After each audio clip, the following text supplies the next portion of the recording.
Welcome to the latest Seahawks Draft Blog live stream. Rob Staten and Robbie Williams here. And the mood, a little bit different this week, Robbie, than it was 7 days ago when we were in that hotel. It feels a lot better, doesn't it? Well, it does feel a lot better. I've got to give you the secret to the win, though, Robbie. I know what it is. The secret to the win. It came out in the second half. All right. It came out in the second half. Because, look, that was a strange game. It was a strange game because for large parts of it, it was frustrating. Again, Robbie, it felt a little bit like the Seahawks were going to shoot themselves in the foot. There was some big mistakes. The Myers missed field goal. Sam Darnold, a couple of interceptions. That the play call on the fourth down, which was one of the interceptions, was a huge swing.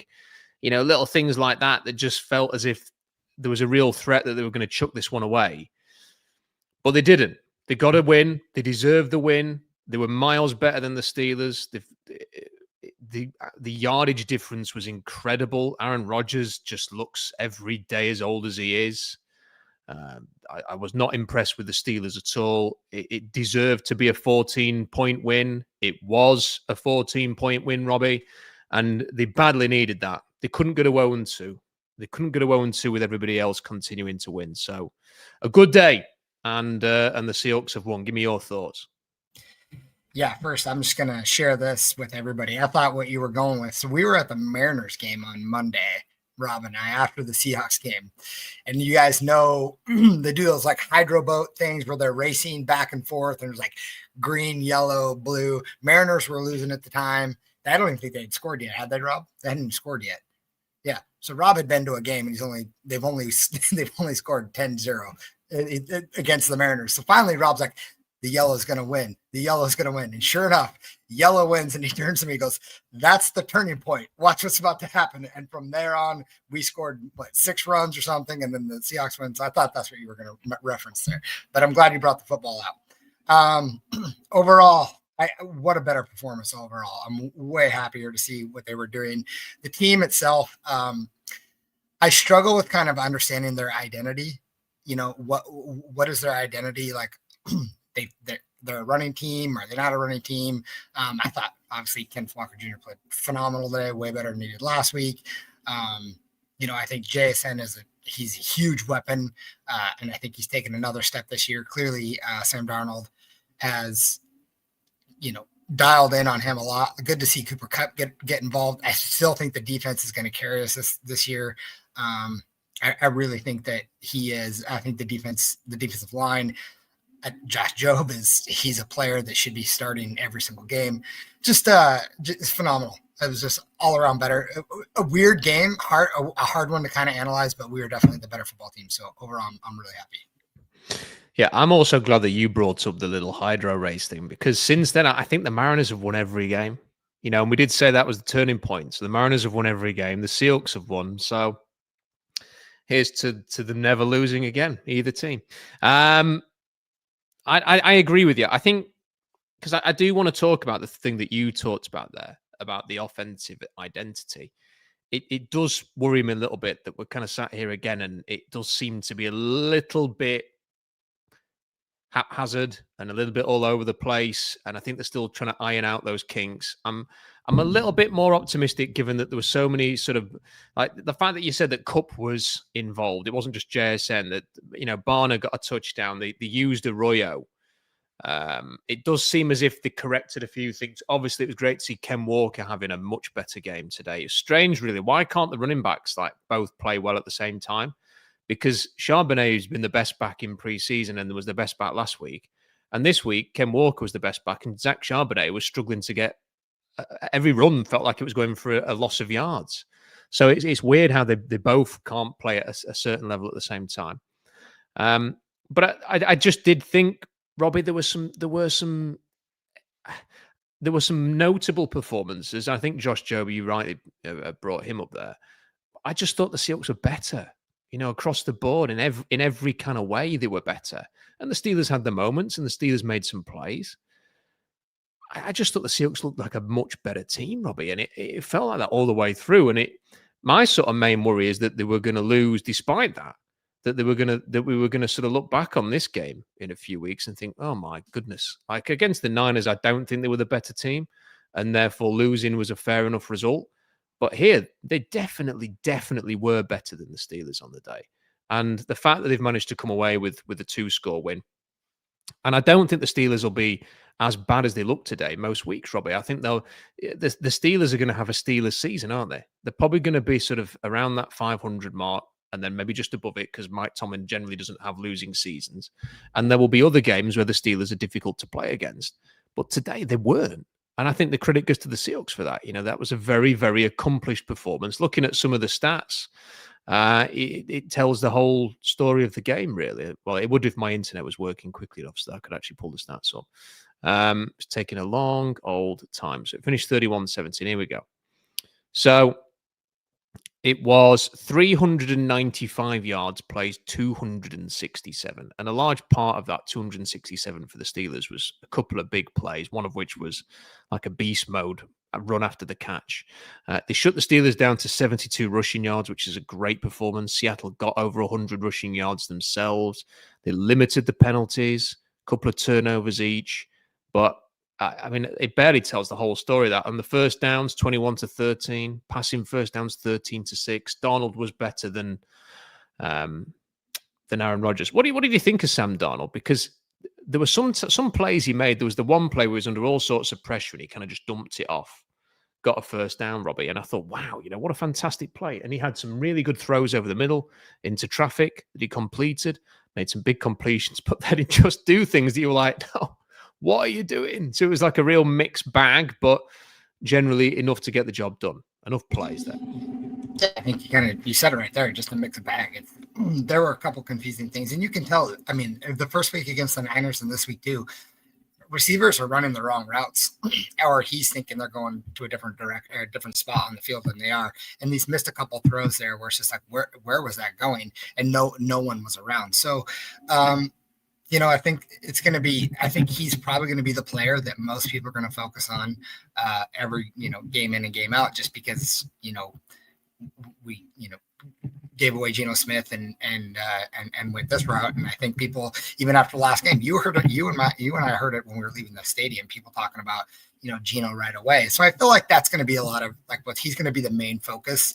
But I think he did enough today. I think he has, there were some plays that he made that were phenomenal. And I think there's going to be some things that were frustrating, but I'm excited to see him kind of develop with the team a little bit more, get some more chemistry with the receivers. And I thought overall he played really, really well, actually.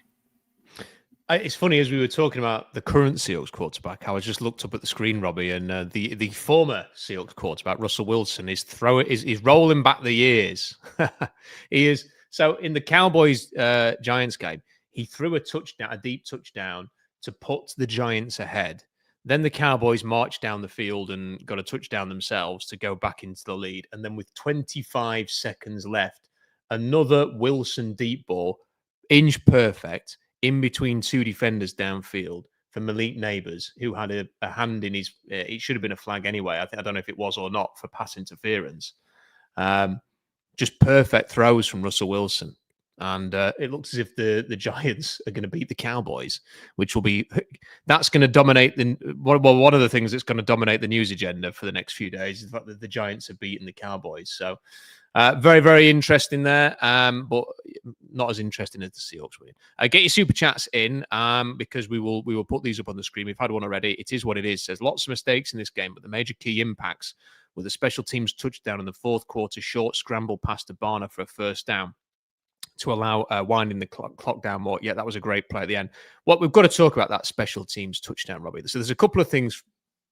First of all, trying to work out the rules. I don't think anybody really understands what the rules are from the kickoff, but I'm glad that somebody, the ball bounced into the end zone, and it was as if everyone kind of just do something. And thankfully, it was Holani who ran in. But the thing is, Robbie, I don't know if you saw this.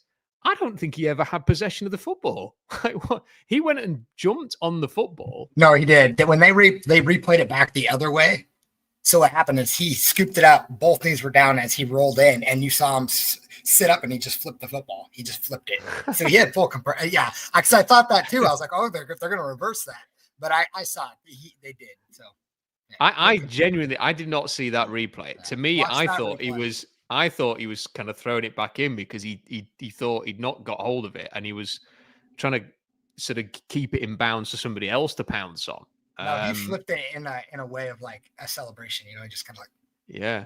Well, they didn't really linger much on that. Like they kind of just sort of tried to work it out.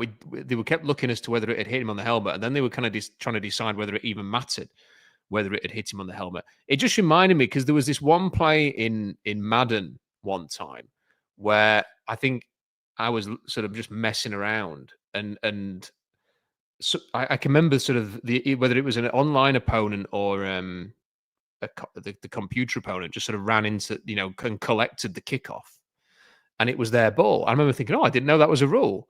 And that's obviously what happened here. And you just think you're never going to see anything like that. Like once every 5 seasons, there's something where you think, that could have been a touchdown or that could have been a turnover there because something crazy's happened from a kickoff. But for it to actually happen in a game and for that to be the turning point, Robbie, at that point, that game could have gone either way. And remember, the Seahawks are kicking the ball back to the Steelers there. That's going to be a Steelers possession, and it turns into the most ridiculous turnover you're ever going to see. It's one of those things that's going to get played a lot today, and the Steelers media will talk a lot about the complete mess of a play that was. But it's such a bizarre situation, isn't it? To change a game, have a touchdown like that. But maybe they deserved that little bit of luck today. Yeah, I mean, it was definitely a big turning point. I mean, at that point, we were at 17-14. So Steelers have every chance to go down and make a big play, put a touchdown on the board. And, I mean, that's a huge swing. It changes the game plan completely for them. So, yeah, big play. Totally worth it.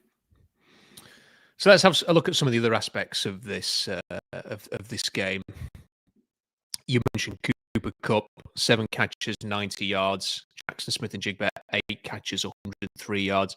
Torrey Horton getting his first touchdown, Robbie. That's what it has to look like. Torrey Horton doesn't need to have 8 catches for 90 yards as well, but he made a significant contribution with his first NFL. You really need from him, provided the other two are making plays, provided the other two are in there doing what they did today, combining for nearly 200 yards. That's what it has to look like from a passing game. Ken Walker getting 100 yards. This is statistically what it has to look like now. They've still got to iron some things out. They've still got to get this zone blocking system right. But from a receiving point of view, that was a lot more balanced than it was last week. Yeah, great. I mean, as you said, Arroyo got involved.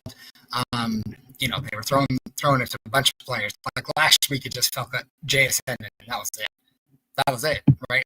No one else was available. So, yeah, this was way better as far as distributing the football around to the whole team. Can I just check, Robbie? Is this people are saying it's a bit laggy? Is it okay? People are saying it's bad for both. You seem fine to me. I hear you just fine. Okay. Some people are saying it's really bad, the connection, cutting out for both of us. So I'm not experiencing that. I will see if I can rectify the situation. If people can keep us updated on exactly how it's going. I'm not experiencing anything. Yeah. But people are saying it's bad. Yeah, I'm not experiencing anything either. We're in this weird world now where everything is fine for you and I, Robbie, but nobody who is actually watching the stream. So let us know if it is improving or not, and if I can adjust and do anything else that I will. People are still saying it's lagging. Look, we will try and find a fix for this. We'll carry on for now. Offensive line wise, Robbie, I thought Charles Cross had a really good game today. I've not studied every play, obviously, so I have to go back and sort of see if that held up. But on sort of big moments, big plays, I thought that Charles Cross played, a very, very good game. That touchdown that Ken Walker had at the end, where he's sort of run through the traffic. You've got Gray's able blocking 15 yards downfield. Also, the initial block closer to the line when Charles Cross had got on the move was really important. I thought that was really good from them. Abe Lucas had a couple of moments where he seemed to just not be blocking the right person and maybe didn't have his better game, and that's a bit frustrating given the way that the last week ended. But at that left side of the line, obviously we've got to see what happens to Jalen Sundell at the end. I wondered if he was just cramping the way he was holding his leg and he was walking around. But those two, the left tackle and the left guard, very, very good. Yeah, and actually, I was trying to watch the center position because I remember Snell got so much hate for some reason, but I thought he played pretty good against the Niners, and I thought he was playing really well until he got hurt. So, that it was third and goal from the 19, and they ran the ball and like just phenomenal blocking to get Kenneth Walker in. So yeah, I thought they played a lot better today. Obviously, some mistakes here and there. Not everyone was perfect, but you can see the line is starting to gel a little bit better than they have in previous years. So really excited about it. Yeah, and it's important because I think it's all well and good. We've had a lot of talk over the summer as to how good the line's going to be, what kind of level does it need to get to, and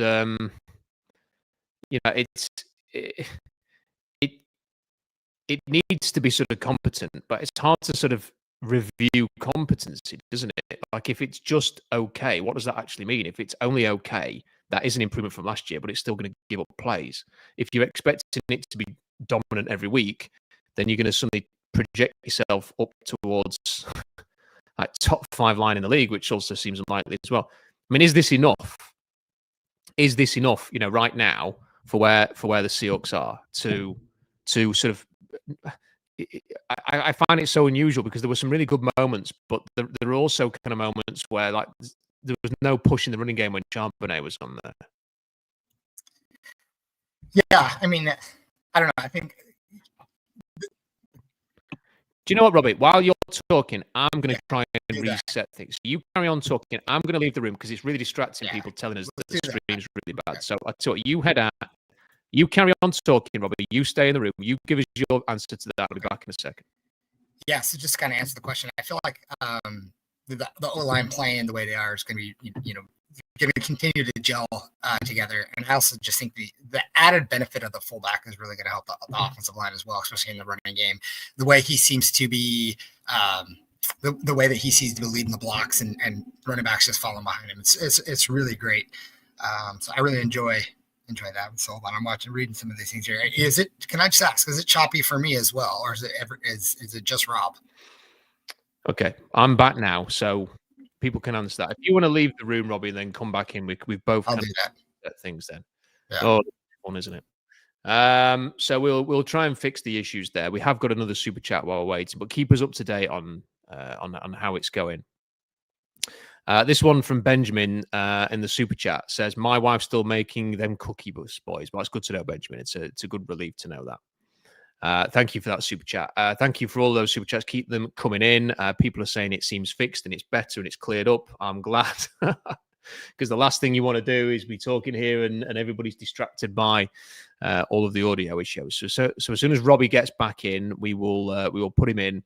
And we will continue to talk about how good this game is. So one thing, I don't know how much you've heard on what we've been talking about, but I thought Charles Cross and Gray Zabel play very well. Robbie's back here now. Robbie, people are saying it seems to be a little bit better than it fixed. So hopefully we've got the situation sorted. So yeah, what we're talking about the line is this sort of good enough, and what are sort of the areas that it could still improve in? I think it was a bit of a concern that Charbonnet, when he was running, and we know that they like to do different types of runs for Charbonnet compared to Ken Walker, but the Ken Walker runs worked very, very well today.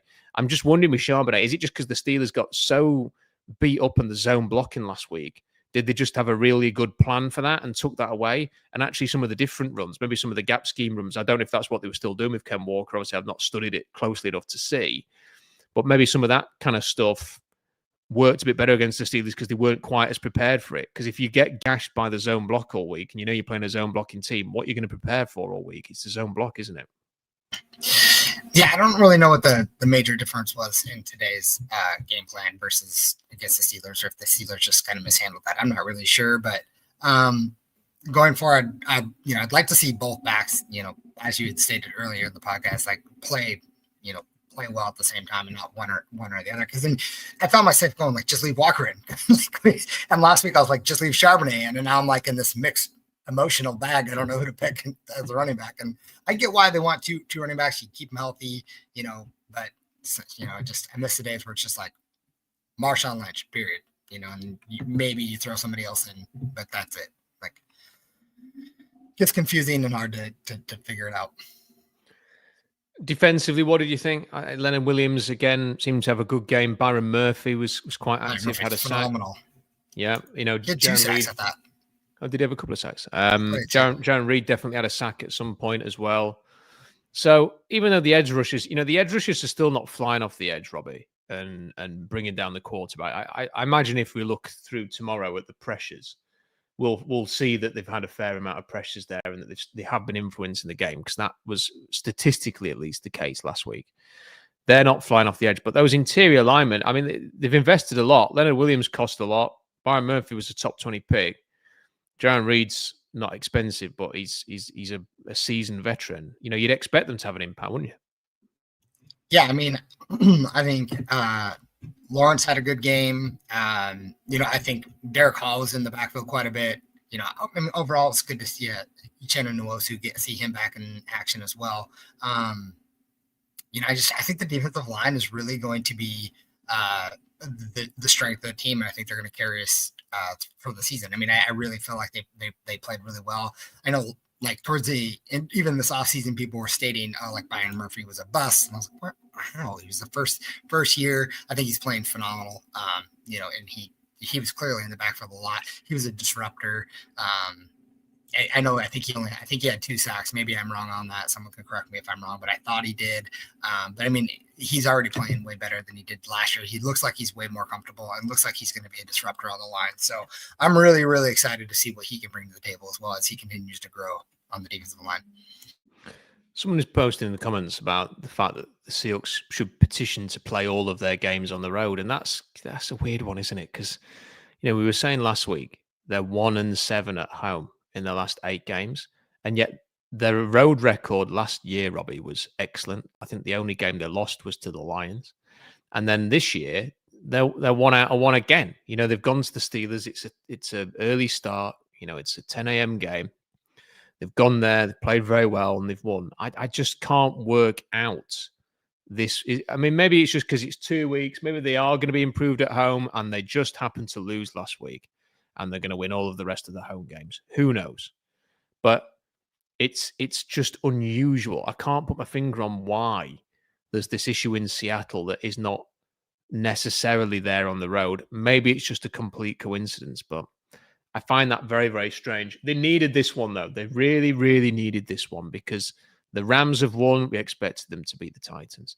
The Niners, I've not seen any of the Niners-Saints game, but it was close all the way through, which is interesting for 2 reasons. One, because the Seahawks play the Saints next week, but also because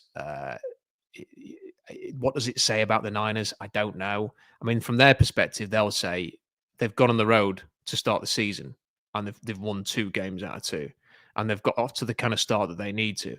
And I personally feel, Robbie, it's sort of like writing off the Niners, even without Brock Purdy, by the way. Their quarterback was not healthy to play today. Mac Jones played today.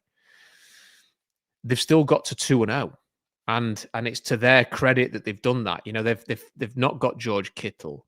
They've got a few banged up players. McCaffrey, one of them. They've not got the quarterback, and they've got to 2-0. I think sort of writing them off was a mistake on my behalf. I think they are going to be a tough out, but they had to win Seattle. They couldn't afford to be 2 games behind all these teams. As I'm just watching the Cardinals kick a field goal against the Panthers to go 10-0 up. They could not drop 2 games behind the entire division. They had to win this game.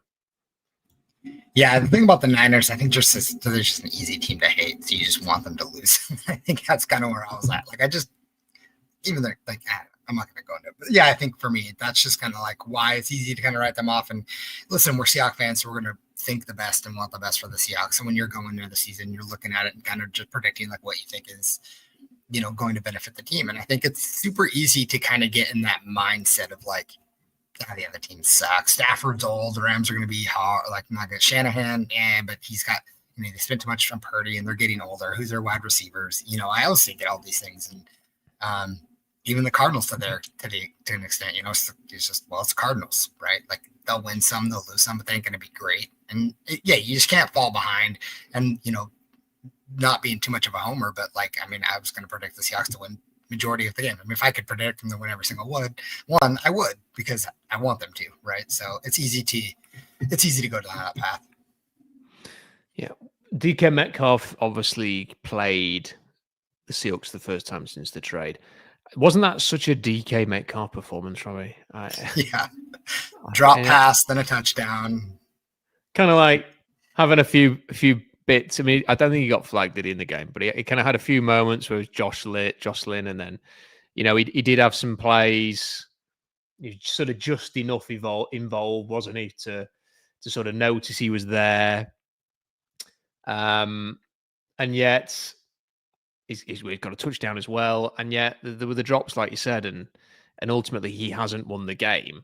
So I don't know. I don't know how I just feel about this. To me, I'm apart from DK Metcalf's bank balance, I'm sort of wondering what's gone off it. Like, what is Metcalf actually getting out of this?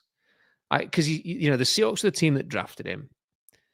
If he was pushing to go to, pick a team, the Chiefs, for example, get me to Kansas City. I want to play with Mahomes. I want to win a Super Bowl. I want to go and do things a little bit differently here. Go and get me to the Bills to play with Josh Allen, or even I want to go. I think one of the teams he wanted to go to was the Chargers, wasn't it? So get me to LA. I fancy a bit of LA, and I want to go and play there. I could understand all of that. He's forced his way to the Steelers, and he's playing with old man Aaron Rodgers, who just does not. There was that one play on third down, Robbie, where it's in the fourth quarter, where Robert Rodgers got out into the open field, and he was trying to scramble for a first down.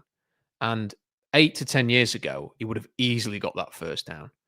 But he just looks so old running for the. And then by the time he got near the line, 2 defenders had gone and flown over and hit him. I just don't see why Metcalf is, like I said, apart from the money, which he was always probably going to get. I don't really understand what he's gained from all of this. Yeah, I think he just wanted a fresh start out of Seattle. I know he had his ideas of where he wanted to go, but the Steelers came in and he probably thought Mike Tomlin, one of the better coaches in the NFL, and he's been around, for a long time. At the time they had no idea who their quarterback was, right? There was rumors that, Aaron Rodgers was going to be the quarterback, but there was no guaranteed. So he was just probably thinking, I'm going to get paid. Steelers are a good organization. Chance to go and win under Mike Tomlin. Probably that's it. I don't know. Yeah. It's just, to me, it's a tough one to sort of figure out as to, what he has personally gained from all of this. I don't really understand it. But he's made his decision. He's taken it upon himself to force the way out, and it's not gone too well for him, because the Steelers, that win last week against the Jets felt like a big win. It felt like a big win, and the Jets, you kind of felt were going to be more competitive than this season with a new head coach and a new culture, and they've just got smoked by the Bills. And if it wasn't for that 64-yard field goal last week, the Steelers would have lost that game, and now they've lost again. So I can't imagine Pittsburgh. I've never been to Pittsburgh, but it's called the Steel City, and I live near Sheffield, which is also called the Steel City. And it's. I know people who've been to Pittsburgh and have told me that it's kind of similar to where I live. It's not exactly the most luxurious, kind of trendy place to be. So I don't really understand that whole situation. But he's gone there. He's made his bed. He will ultimately sleep in it, and we ultimately move on. I'm looking at the stats. So Byron Murphy got 1.5 sacks. Leonard Williams got half a sack. Jaron Reed got a sack. Tackles for a loss, Jaron Reed and Byron Murphy got one of those each. Interceptions for Kobe Bryant. Darian Kendrick, Robbie, let's just have a quick word on him. So he makes a really, really good interception in the end zone. Really good interception. But he also should have had another one, which it hit him in the face. So give me your thoughts on him, because I kind of feel like he owed everybody that interception in the end, because that first one was almost Jamal Adams-esque, wasn't it? Right in the face. I mean, that was embarrassing. I was like, dude, are you kidding me? But then he made up for it for the pick in the end zone. So, yeah. And I think people keep making fun of me because I disappear. Go on, do it again. I don't know if I can. You sort of disappear. Listen, I'm going to explain why I do this. People probably are wondering why I put it back. My office is so dirty. It's embarrassing. I can't show it off. So at some point I'll clean it, and I will get this out of here. So that's why. Yeah, they keep saying it's a cloaking device. But yeah, that dropped interception was I was frustrated with that. Luckily it was third down. I mean, if I would have been a little more pissed if it was like, first or something, and they still got multiple opportunities, so they were punting right after. But it's been years from that. Sounds like it's been dirty for years. Listen, no judgment here. There's not a judgment zone.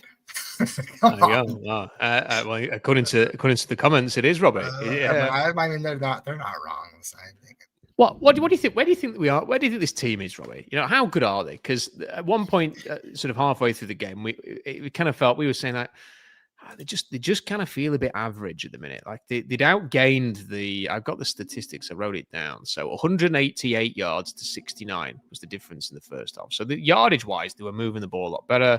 They were limiting the Steelers. The Steelers were somehow 14 points to 7 up at halftime. And that's the thing, is it just felt, watching them, I thought, I can't believe that they're going to, they've had this great first half in terms of the yardage, Robbie. They're going to throw this away. And yet in the second half, didn't they go on like a 17-point unanswered run? I mean, that's pretty incredible. So you have to give them some credit in the second half, but I don't really know how good they are. Like when you watch like I bet if you'd have watched the Bills today against the Jets, you would have gone, wow. If you watch the Lions, another team that I kind of thought were going to take a step back, and I guess they did against the Packers last week, but they've hammered the Bears.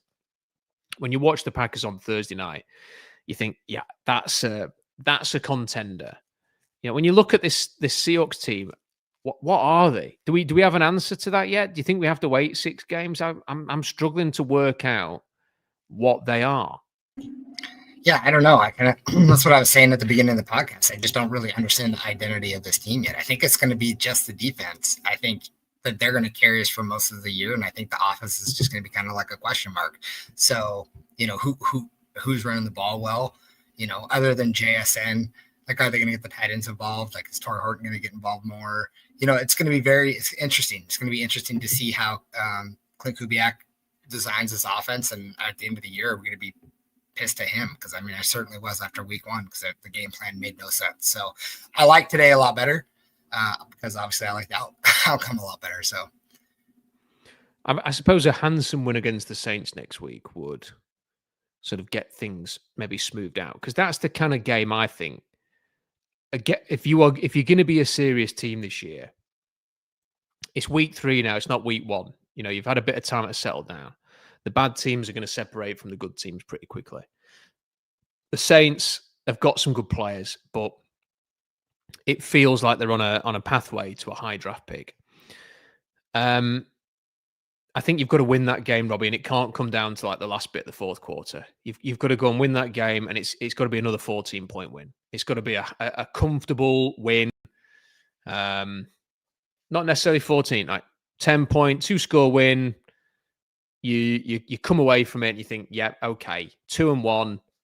Niners game was frustrating. It is what it is. Nothing you can do about it now. Just go and try and get it back. I've just seen, I think Russell Wilson's now thrown an interception in the overtime. So I've jinxed Russell Wilson as that game is drifting towards a tie. I hate the ties, Robbie. I hate seeing, when there's like, they put it will be 0 for the Giants, 1 and 1. That sort of extra 1 on the end. I don't have OCD, but that is like an OCD thing for me. I just kind of think, there's got to be a way to turn that into a win or a loss. Yeah, they should do it like soccer. They do penalty kicks. They should just have the kickers go out there and keep moving back 5 yards until they can make it and one misses. Or like quarterback has to throw it through a hoop or something. I don't know. I think maybe maybe you sort of, you have your overtime and then you do like 2-point conversions until someone doesn't get it. Maybe you do two 2-point conversions each. So you get 2 tries and then the other team gets 2 tries. And then it gives you a chance to sort of get a result at the end of it. And you just go on until sudden death on that after the first 2. I don't know. Yeah. Got to find something. Got to find something to get rid of the something tie. Better than a tie. Yeah.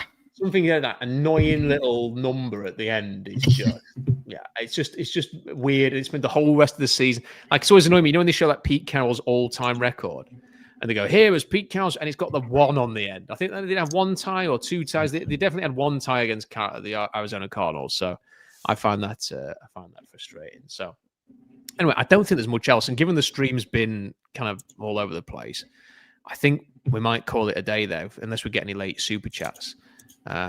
Apologies if for the technical issues. I'm going to have to go away and find out and see if there was something at my end that has caused these technical issues. So apologies for that.